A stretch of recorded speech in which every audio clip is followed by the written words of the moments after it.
Here's some basic maintenance that I like to do on my Banshee, preferably before every ride. In a perfect world that happens, but I do it as often as I can as I get around to it. One of the first things I like to check is the coolant level. There's two ways to do that. You should actually check both. Check your radiator coolant level. That's good. Make sure the fluid's clear and doesn't have a bunch of dirt in it. Another thing you want to check is your air filter. Make sure it's clean, and if it's air filter that requires oil, make sure it's oiled. The other area where you check your coolant level is right there. Just pop that open. It should be about halfway full with coolant.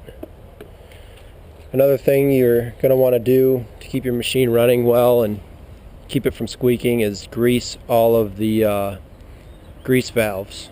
There should be one for pretty much each AR mount on each side. If you have greasable ball joints, make sure you grease those. There's another 3 here on this side.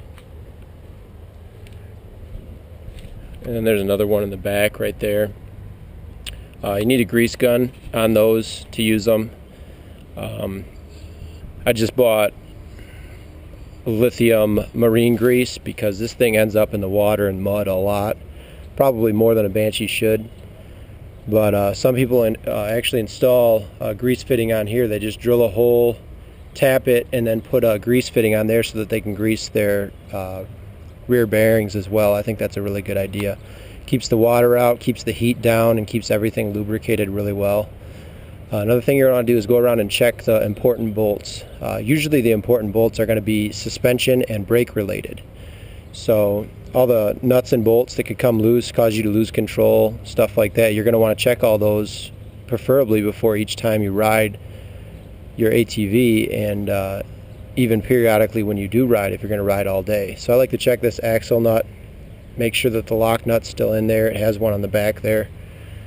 I like to check all the lug nuts, make sure all 4 are tight.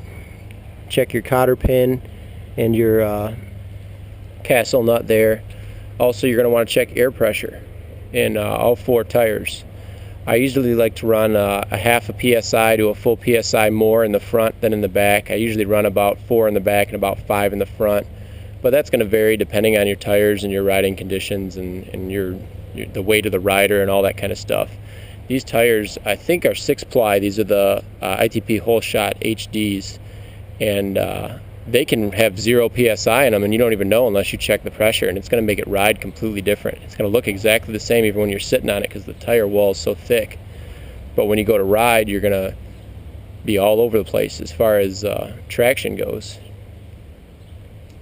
Another thing you're going to want to check is fresh fuel. Make sure there's fresh fuel in it. Make sure fuel is getting to the carburetor, otherwise it won't start. Check for exhaust leaks. You can fire it up and look for where exhaust is coming out, all that kind of stuff. Another thing you're going to want to check is your transmission fluid level. It's very important that it's within normal limits. The way you check that is you wipe off the dipstick. You stick it in without screwing it in, and then check the level. Wherever that drip is, where you can see hanging down right there, that's where the level is. Mine's right at the full mark.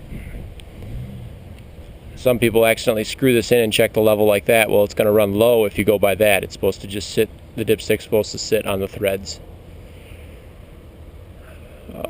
Another thing you may want to check is your spark plugs. Make sure that they're not rusty, and make sure that the connections are good on them.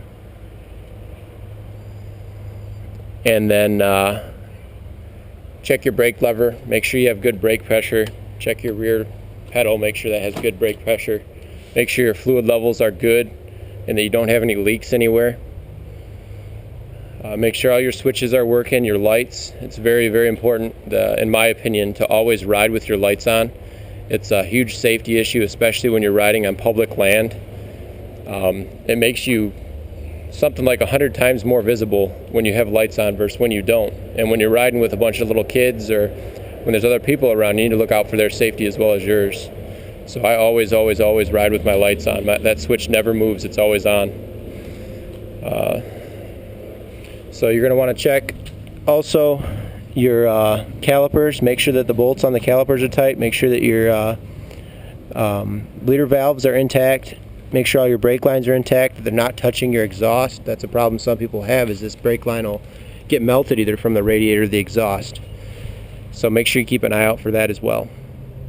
So hope this video helps you guys out.